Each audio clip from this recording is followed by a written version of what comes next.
એમાં લગભગ 70 મૃતકોના કેસો હતા, 35થી વધુ કેસો હતા. એમાં જ્યારે દુર્ઘટના ઘટી એના શોર્ટ ટાઈમમાં જ કેસો દાખલ કરી દીધા હતા. અને એમાં આખરી નિર્ણય એવો આવ્યો છે કે તાજેતરમાં 21/12/2024ના રોજ નામદાર મોરબી ગ્રાહક અદાલતે કેસોને સિવિલ કોર્ટમાં તબદીલ કરવા માટે હુકમ કર્યો છે. હવે એ હુકમથી આપણને ન્યાય જણાતા આપણને 2 કેસમાં અપીલ દાખલ કરી છે રાજ્ય કમિશનમાં અને બાકીના કેસોમાં કરવાના છે.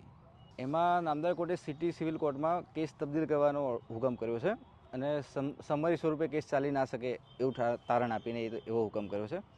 જ્યારે આ કેસ સમરી સ્વરૂપે સાબિત થઈ શકે એવો હતો, એટલા માટે આપણે પડકારવાના છે. હા, એમાં અંદર એવું લખે છે કે 21/12/2024ના રોજ હુકમ વાંચી સંભળાવ્યો. હવે વાંચી સંભળાવવા માટે કોર્ટ ખુલ્લી હોવી જોઈએ અને જજો હાજર હોવા જોઈએ. જ્યારે 21/12 મોરબી કોર્ટ બંધ જ હતી.